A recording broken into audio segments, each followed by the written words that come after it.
Hello guys, good evening all of you. Welcome to this session on YouTube channel Biology Teaching Center. Your educator Dr. Akhileshwar Kumar. Today will be discussed about heterochromatin and euchromatin. First of all, we see that what is chromatin. तो हम अब chromatin first of all ये जानेंगे कि chromatin क्या होता है, उसी का टाइप यूक्रोमेटिन एंड हेटेरोक्रोमेटिन होता है।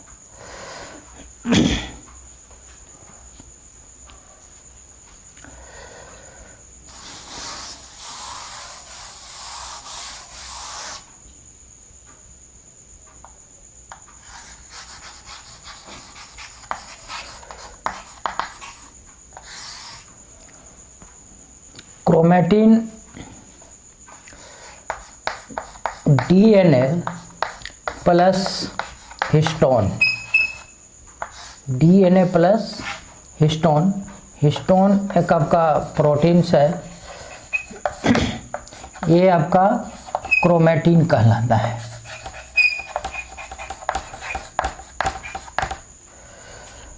क्रोमेटिन डीएनए हिस्टोन प्रोटीन के साथ एसोसिएटेड होते हैं, जो आपका क्रोमेटिन कहलाता है। हिस्टोन ऑक्टामर प्रोटीन होता है, जिससे डीएनए 2 to 3 टन्स रैप्ड होते हैं। तो यहाँ पर क्रोमेटिन के अध्ययन के लिए सर्वप्रथम हम ये जानेंगे कि यूकैरियोटिक सेल, ये है यूकैरियोटिक सेल में यहाँ पर न्यूक्लियस होता है। न्यूक्लियस के पेरिफेरल रीजन में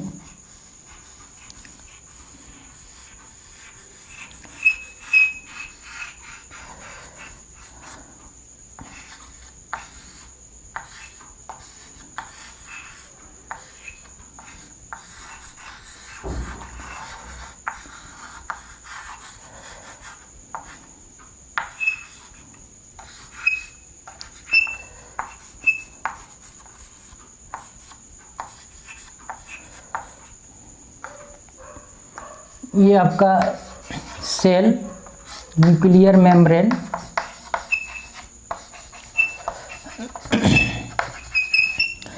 ये आपका जो डीपली कलर्ड पेरिफेरल रीजन में होते हैं, ये आपका हेटेरोक्रोमेटिन, और जो लाइट कलर्ड में होते हैं वो आपका यूक्रोमेटिन होते हैं।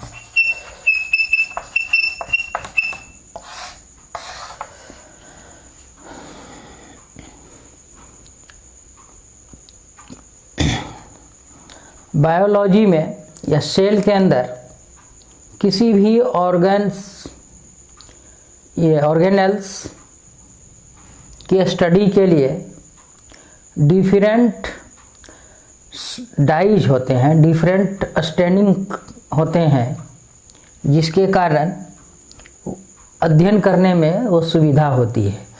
तो न्यूक्लियस एवं न्यूक्लियर कंपोनेंट्स को डाई के लिए बेसिक डाई की आवश्यकता होती है, क्योंकि डीएनए जो होते हैं वो एसिडिक नेचर के होते हैं due to the presence of phosphoric acid. Phosphoric acid present होने के कारण जो डीएनए का बिल्कुल बैकबोन होता है, तो इसे स्टैंड करने के लिए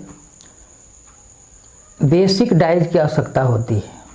ऐसे न्यूक्लियस के स्टैंड के लिए एसिटा कार्बिन होती है, लेकिन जनरली जो कॉमन बेसिक डाई होते हैं वो हम यहाँ पर देखते हैं।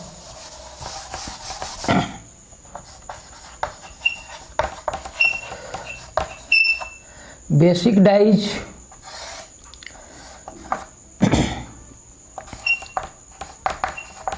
जिम्सा,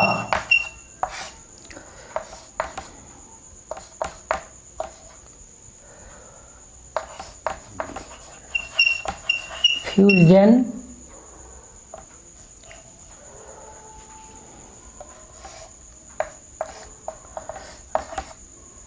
अरे होता है हाँ, तो जिम्सा और फ्यूजन डाइज, ये दोनों जो है, और इस तरह से एक और है जो बेसिक डाइज होते हैं, जिसके द्वारा ये आपका जो क्रोमेटिन भाग होते हैं वो आपका स्टैंड होते हैं।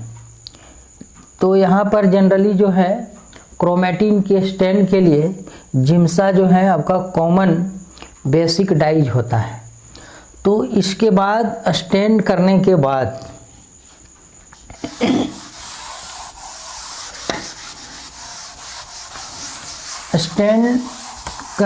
बाद जो क्रोमेटिन यूक्रोमेटिन होते हैं वो आपका लाइटली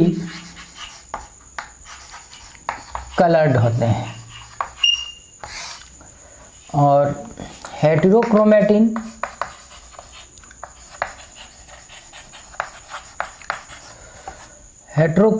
जो होते हैं वो आपका डीपली कलर्ड होते हैं।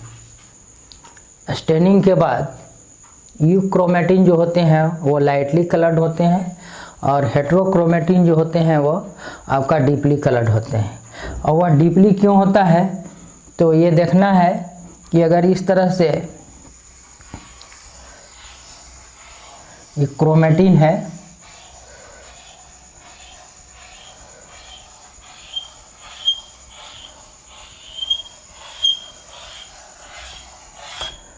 इस तरह का जो स्ट्रक्चर हुआ वो क्रोमेटिन का है, और ये जो आपका लाइटली कलर्ड है वो इसका मतलब है आपका लूज पैकेजिंग होता है, और ये जो भाग हुआ यहाँ तक वो आपका यूक्रोमेटिन, और ये जो भाग है आपका हेटेरोक्रोमेटिन होता है। तो स्टेनिंग के बाद इस तरह से पता चलता है कि यह लाइटली कलर्ड होता है और यह डीपली कलर्ड होता है। डीपली कलर्ड होने का मतलब है कि यहाँ पर जो क्रोमेटिन होते हैं वो आपका टाइटली पैक्ड होते हैं, तो जिसके कारण वह अधिक से अधिक स्टेन यहाँ पर आवश्यकता होती है, जिसके कारण वह डीप कलर्ड में दिखाई पड़ता है। और इसके बीच जो है सो आपका दूरी दूरी पर होते हैं, जिसके कारण यह आपका लाइटली कलर्ड में होते हैं या हल्का कलर में होते हैं, जो यूक्रोमेटिन कहलाता है।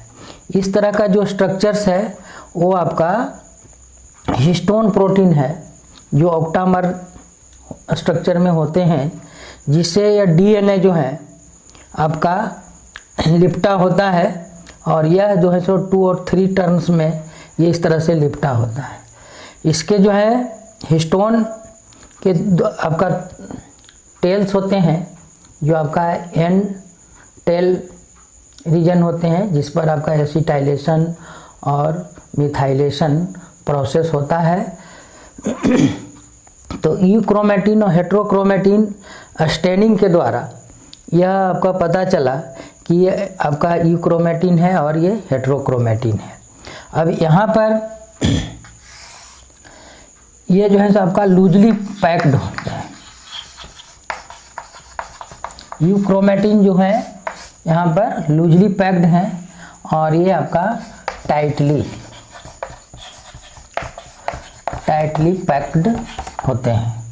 इस तरह से यूक्रोमेटिन और हेट्रोक्रोमेटिन में हम डिफरेंस भी समझ सकते हैं।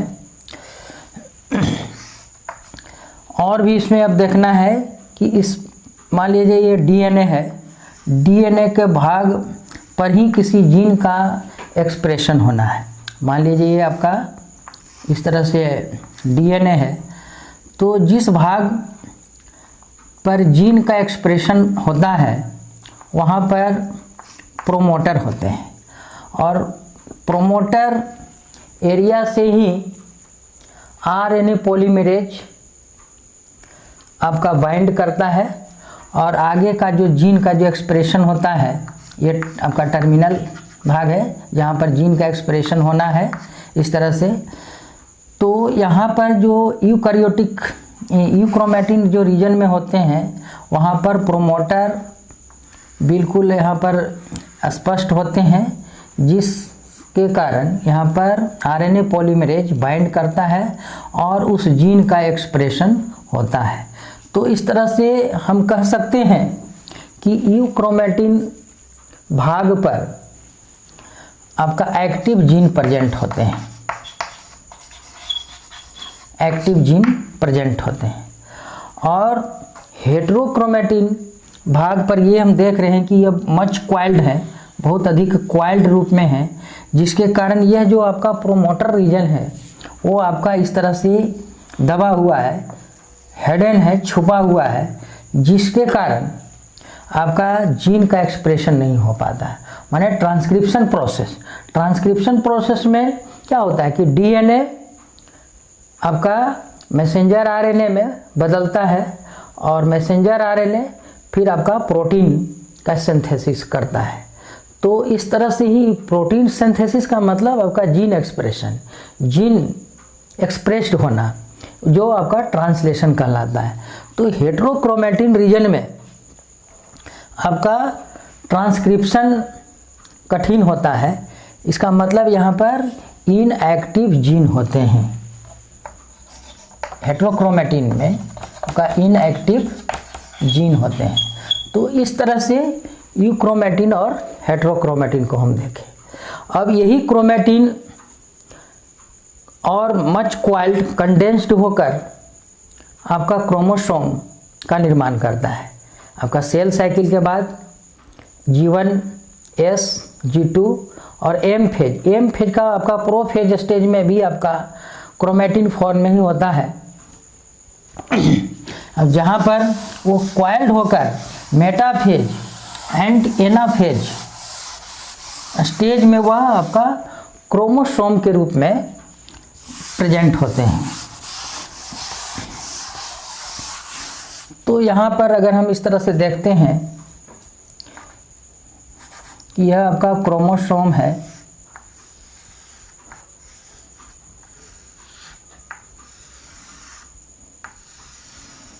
क्रोमोसोम में 2 आर्म्स होते हैं, एक आपका शॉर्ट आर्म होता है, एक लॉन्ग आर्म होता है। शॉर्ट आर्म जो है आपका पी आर्म भी कहलाता है, और लॉन्ग आर्म जो होता है आपका क्यू आर्म कहलाता है।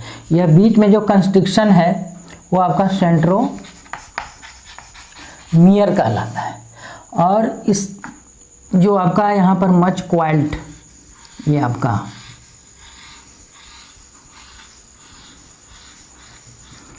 क्रोमेटिन यहाँ पर जो आपका क्रोमोसोम कहला रहा है। इसी तरह से यहाँ पर भी इस तरह से टर्मिनल पोर्शन पर यह जो है आपका ज़्यादा डीप होता है। यहाँ भी इस तरह से आपका बिल्कुल डीपली होते हैं। जो आपका ये भाग जो है टेलोमियर कहलाता है। क्रोमोसोम्स का टर्मिनल पोर्शन जो है आपका टेलोमियर कहलाता है, और ये भाग भी आपका टेलोमियर कहलाता है, और यह भाग जो है सो आपका सेंट्रोमियर होते हैं। तो हेट्रोक्रोमेटिन जो आपका मच क्वाइल्ड होता है, डीपली कलर्ड होते हैं, डीपली स्टैंड होते हैं। तो यहाँ पर हेट्रोक्रोमेटिन जो है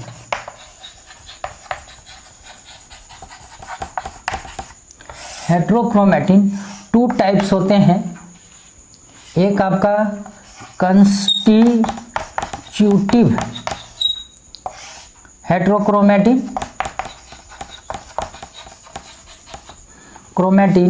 और सेकंड जो है आपका फैकल्टेटिव हेट्रोक्रोमेटिन।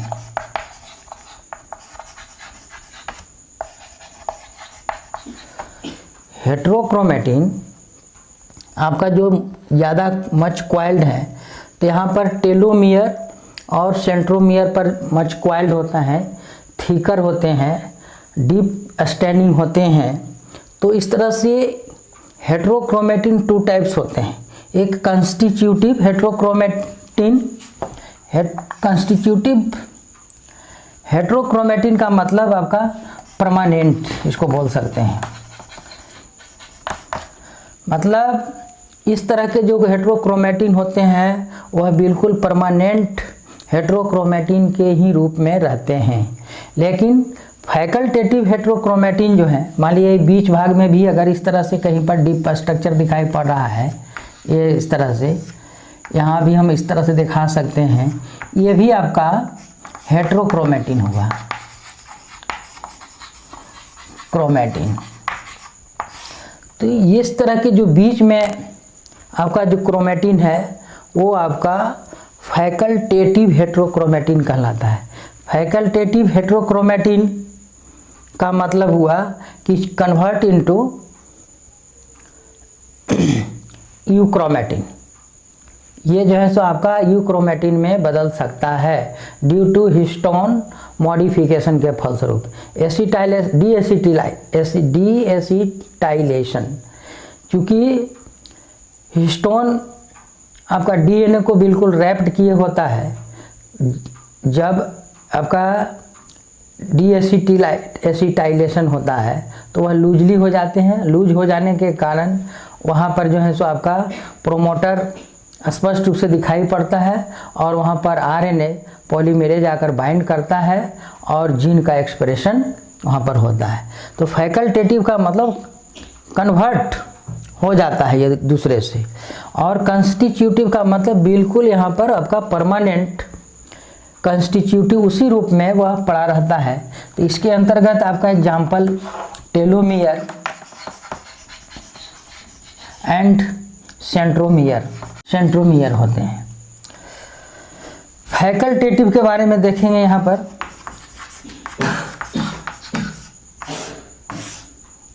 फैकल्टेटिव का एग्जाम्पल यहाँ पर x inactive x chromosomes in somatic cells in male and female।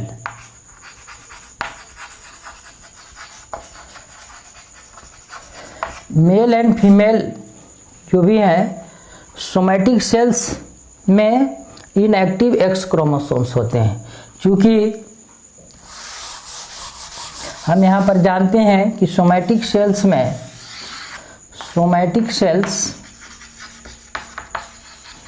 में ऑटोसोम्स होते हैं।